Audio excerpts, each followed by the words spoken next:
বিয়েবাড়ির বাবুর্চিদের মতো ঝরঝরে জর্দা কিভাবে বানাবেন সেটার রেসিপি আপনাদের আজকে দেখাবো। প্রথমে আমি এখানে চিনি গুঁড়া চাউল নিয়ে নিচ্ছি পরিমতো।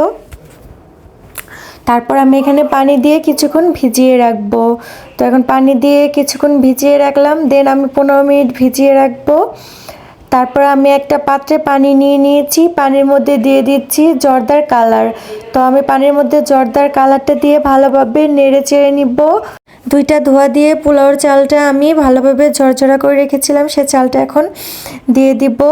তো অনেক সময় কিন্তু গরম পানির মধ্যে চাউল দিলে চাউলটা কিন্তু গলা ধরে যায়, এজন্য চালটা দেওয়ার সাথে সাথে ভালোভাবে নেড়ে নিতে হবে। দেন আমি চালটা ভালোভাবে সেদ্ধ করে নিচ্ছি। চালটা কিন্তু 80% সেদ্ধ করে নিতে হবে। তো এই তো চালটা আমি 80% সেদ্ধ করে নিলাম। এই তো চালটা সেদ্ধ হয়ে এসেছে, এখন নামিয়ে নিব। এখন আমি দিয়ে দিব পরিমাণ মতো 2 কাপ চিনি। তো চালের পরিমাণের সাথে চিনিটা কিন্তু সেম একটু বেশি দিতে হবে। তারপর আমি হালকা পরিমাণ পানি দিয়ে দিলাম, দিয়ে একটু চিনির সাথে ভালোভাবে চিনিটা মিক্সড করে নিব। তারপর আমি এখন দিয়ে দিচ্ছি কমলার জুস। কমলার জুসটা দিয়ে আমি এলাচি, দারচিনি এগুলো দিয়ে দিলাম। তার সাথে দিয়ে দিচ্ছি 2 চা চামচ ঘি। ঘির পরিমাণটা কিন্তু একটু বেশি রাখবেন, ঘির পরিমাণটা বেশি রাখলে জর্দা খেতে মজা হয় এবং গ্রানটা ভালো আসে। তো তারপরে ভালোভাবে একটু নেড়ে চেড়ে নিচ্ছি।